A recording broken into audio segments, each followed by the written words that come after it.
South Koreans are protesting against Trump's visit and mdash, and in support of it too.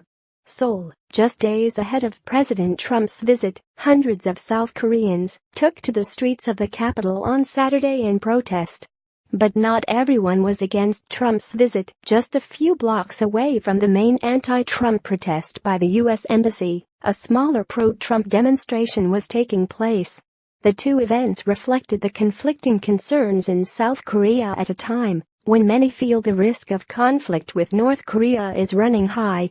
"I came here to protest because I'm afraid of a war," said Hong Jae-pum, a 37-year-old who works for a cleaning company and was attending the anti-Trump protest.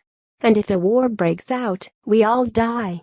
The anti-Trump protesters gathered at 4 p.m. local time to stage what was called a No Trump, No War event, dancing along to rappers and painting their faces while they listened to the gathered speakers.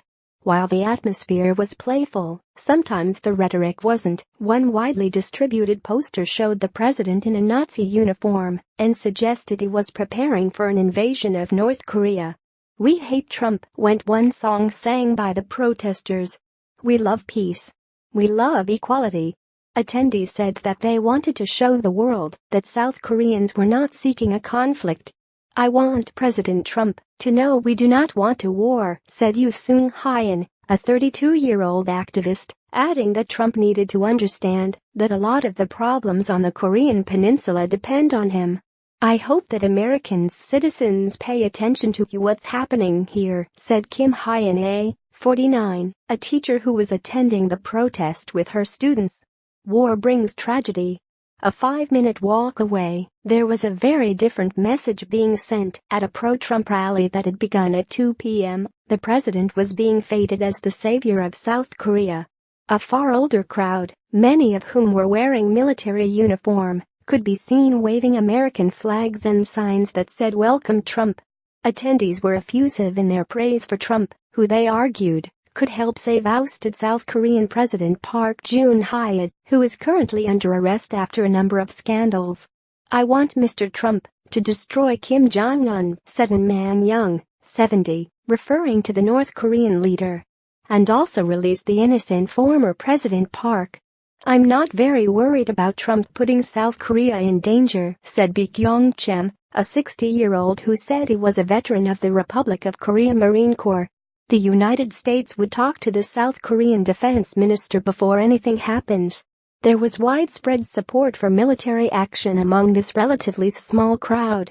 "I think peace will be protected, even if you have to go to war," said Kim Ji-yoon, 29, a mobile phone store owner.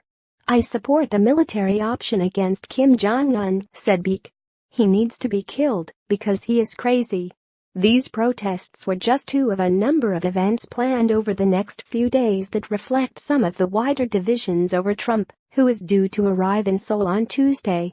Choi Kang, vice president of the Asan Institute for Policy Studies, a Seoul think tank, said that there were two different views of the American president in South Korea, with a majority of people on South Korea generally welcoming his tough stance on North Korea.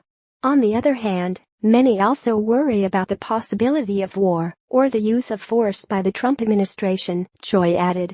Though Seoul police had expressed concern over the number of protests being planned, Yonhap News reported that there were no physical confrontations between opposing groups on Saturday. Compared to the huge protests last winter that led to former President Park's impeachment, the events on Saturday were relatively small, and there were considerably more people at a kimchi festival farther down the road than any protest related to Trump.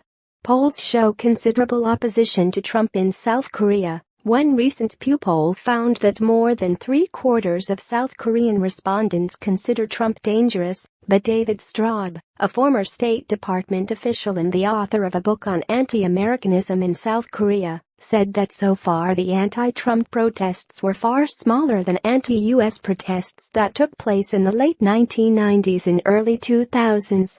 "I think what is really surprising right now is not that there are some groups that are organizing these kinds of protest events, but how few there are," said Straub.